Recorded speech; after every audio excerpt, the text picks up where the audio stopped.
नमस्कार प्रेक्षकांनो, तर आपण बघत आहात घरोघरी मातीच्या चुलीचा आजचा स्पेशल असा मेहंदीचा एपिसोड।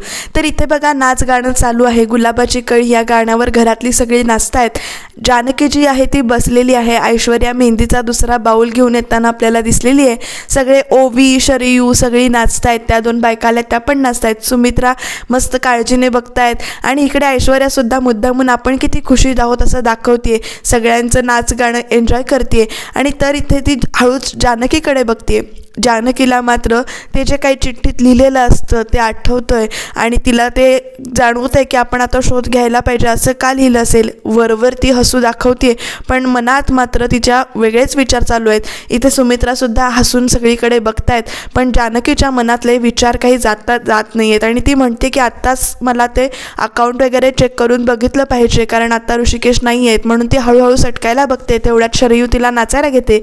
थोडंसं नाचून झाल्यानंतर ती हळूच तिथनं वरती रूममध्ये जायला निघते आणि बाकी सगळे मात्र इथे नाचतायत आणि ती जशी जशी वर जाते तसं इकडे ऐश्वर्याच्या मनात उकळ्या फुटतायत की तिचा प्लॅन आता सक्सेसफुल होणार आणि ऐश्वर्यासुद्धा मुद्दामून इथे नाचायला आलेली आहे। तिच्याबरोबर जानकी वरती गेलेली आहे आणि तिला आठवते की ऋषिकेशचा लॅपटॉप घरातच आहे, म्हणजेच ऐश्वर्याच्या रूममध्ये आहे।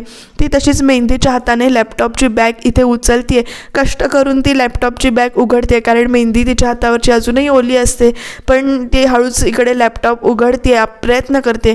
जसा जसा लॅपटॉप उघडला जातोय तसं इथे उत्कंठा वाढीस लागते आणि तेवढ्यातच बघा प्रेक्षकांनो इथे ऋषिकेश आलेला आहे। ऋषिकेश आल्या ओवी त्याच्याकडे जाते आणि म्हणते बाबा मी माझी मेहंदी बघा कशी आहे, पण काय झालं ना आईच्या हातून असं मेहंदीचा बाऊल खाली पडला। तर तेवढ्यात इथे ऐश्वर्या सुद्धा ना हळूच सगळ्यांची नजर चुकवून आपल्याला वरती जाताना दिसते आणि ती तिच्या रूमच्या दाराच्या खिडकीच्या बाहेर उभी राहून बघते की जानकी काय करते ते आणि म्हणते की तू आता माझ्या प्लॅनप्रमाणेच वागतेस, ग्रेट, अशीच वागत राहा, असंच काम करत राहा असं ती म्हणते। तर तेवढ्यातच इथे जानकीने अकाउंट्स ओपन केलेले आपल्याला दिसत आहेत। ऋषिकेश जो आहे तो काय झाला आई असं आईला विचारतोय पण ती म्हणते की नाही आम्ही दुसरी मेहंदी भिजवली। पण तेवढ्यातच तो म्हणतो की नानासाहेबांची तब्येत बरी आहे ना। देवळात जाताना ते खूप अस्वस्थ दिसत होते। तर सुमित्रा इथे म्हणतात की अरे ऋषिकेश आमचं आता वय झालं, मनं हळवी होतात आमची, शरीराने मी धडधाकट असलो तरी मनं हळवी होतात, काळजी करू नको, लग्न घर आहे ना त्यामुळे काळजी वाटते। देवळात गेलं की सगळं व्यवस्थित वाटेल, शांत वाटेल त्यांना आणि तू आता मेहंदी काढायला जा असं म्हटल्यावर शरयू ऋषिकेशला ओढून मेहंदी काढायला घेऊन जाते। इथे शरयू त्याला मेहंदी काढते। खरं सुमित्रांच्या मनात सुद्धा नानासाहेबांचे विचार येतात की नेमकं काय झालं असेल आणि इकडे ऐश्वर्या दबा धरून बसली आहे खिडकीच्या बाहेर की नेमकं काय होतंय। इथे ऋषिकेशला छान मेहंदी काढून झाली आणि तेवढ्यातच ऐश्वर्या काय करते आपल्या दुसऱ्या फोनवरनं इकडे ऋषिकेशला मेसेज करूया असं म्हणते कारण आता त्याला डिवचायला हवं तर तो कसा शोधत येईल इथे काय घडतंय ते असं म्हणून ती दुसऱ्या सिक्रेट मोबाईलवरनं कार्ड घालून मेसेज करते ऋषिकेशला आणि आधी नजर ठेवून बघते की नेमकं ऋषिकेश कुठे आहे आणि मेसेज ती आपला इथे सेंड करते। तेवढ्यात ऋषिकेशच्या मोबाईलवर इथे तोच मेसेज आलेला आहे जो ऐश्वर्याने पाठवलाय। तो मेसेज ओपन करून बघतो आणि त्याच्यात लिहिलेलं असतं की तुम्ही माझं मनावर घेतलं नाहीये पण ती तुमची जवळची व्यक्ती कदाचित तुमची बायको पण असू शकते असं वगैरे त्याच्यात लिहिलेलं असतं आणि ऋषिकेश लगेच त्या नंबरवर फोन करायला लागतो। तर तेवढ्यात ऐश्वर्या तो फोन बंद करून टाकते आणि ऋषिकेश इकडे तिकडे बघत विचार करत जानकीला शोधत असं टेन्शनमध्ये येऊन फोन सारखा लावत तो रूमच्या दाराबाहेर जायला निघतो, म्हणजे तिकडे रूममध्ये जायला निघतो। तेवढ्यात इथे तिला दिसतं जानकीला की ते सुमित्रा एंटरप्राइजेसच्या अकाउंटवरनं अमाऊंट आश्रमाला दिली गेलेली आहे आणि खूप रक्कम आहे। एवढ्यात ऐश्वर्याला दिसते की आता ऋषिकेश वर येणार। तेवढ्यात ती हळूच जाऊन लपून बसते आणि ऋषिकेश आता रूममध्ये जाणार, हाक मारणार, दार उघडणार। तेवढ्यातच बघा इथे गुलाबराव आलेला आहे आणि त्याने ऋषिकेशला हाक मारलेली आहे। इथे जानकीचा पहिला पचका झालेला आहे कारण ऋषिकेश रूममध्ये गेलाच नाहीये।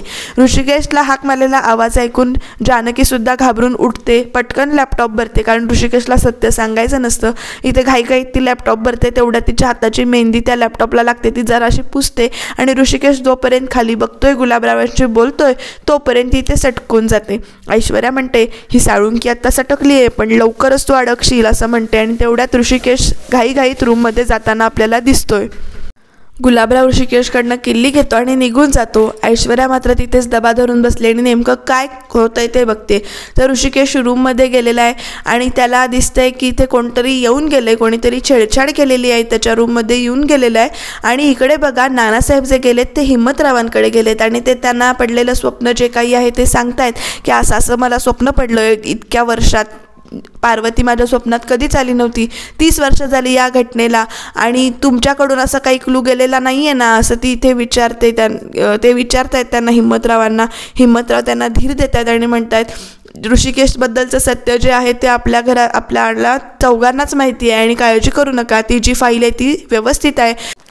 ऋषिकेश मात्र इथे विचार करतोय कोण असेल ती व्यक्ती, का ती माझ्या मागे लागली, असं त्याला इथे प्रश्न पडलेला आहे.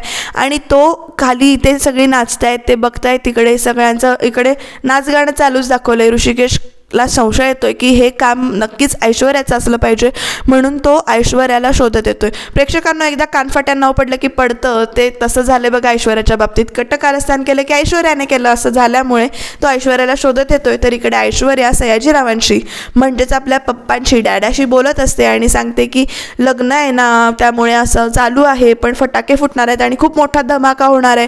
तर इकडे ते सांगतात की आई कशी लगेच त्यांची बोलत होती की मुलीला माफ करून घेतलं वगैरे वगैरे, तर तिला बोलू दे म्हणतात, पण इथे फटाके जे फुटणार आहेत ना ते बघायला मज्जा येणार आहे, जस्ट वेट अँड वॉच असं म्हणते. आणि सयाजीरावसुद्धा इकडे फोन कट करून नाना म्हणून हसायला चालू करतात.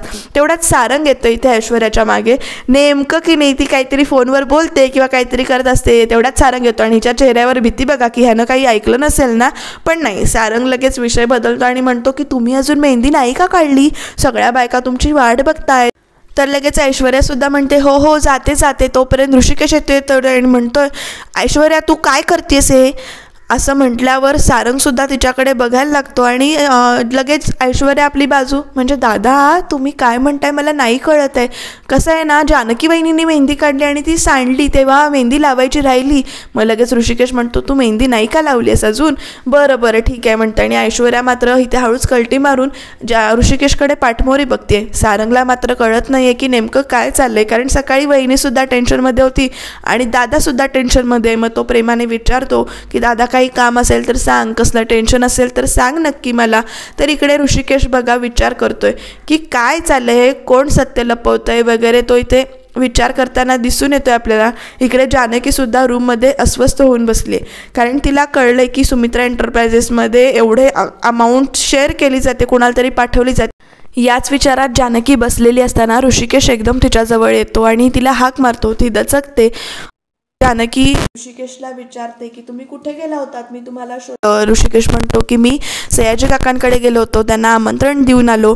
ऋषिकेश इथे तिला म्हणतो की मेहंदी काढली आहेस तू जानकी, वा बघू छान झाली आहे मेहंदी, पण जराशी फिसकटली आहे ना. तर जानकी म्हणते की हो कामाच्या गडबडीत लक्ष नाही दिलं, लग्न घर आहे, कामं भरपूर असतात. ऋषिकेश तिला अडून अडून विचारतो की तू अस्वस्थ दिसतेस, काय झालंय, तू काही लपवतेस का. तर जानकी म्हणते की नाही मी काही नाही लपवलं. आणि तेवढ्यात तिला तो पार्वतीचा चेहरा आठवतो की आईनं त्याला सांगितलं असतं की खाली तू मेहंदी वगैरे सांडली तुझ्या हातून. ती सॉरी म्हणते. इथे तिला त्या पार्वतीचा चेहरा दिसतो आणि ती परत अस्वस्थ होते. परत ऋषिकेश विचारतो तू काही लपवलंयस का. तर जानकी म्हणते मी नाही काही लपवलं. तर ऋषिकेश म्हणतो पण मी लपवलंय तुझ्यापासून. आणि इथे जानकी बघा टेन्शन घेते. लगेच ऋषिकेश म्हणतो एवढं कसलं टेन्शन घेतेस, अगं मी तुझ्यासाठी गिफ्ट आणलं होतं ते लपवलं. आणि हा सौभाग्याचा अलंकार म्हणून जोडवी तिला उघडून दाखवतो, तिला खाली बसवतो, कारण मेहंदी लावलेली असते त्यामुळे तिला घालता येणार नसतात. आणि स्वतः तिच्या पायामध्ये जोडवी घालतो. आणि जोडवी घालताना ही जोडवी का घातली जातात, कशासाठी असतात याबद्दल त्यांचं बोलणं होतं.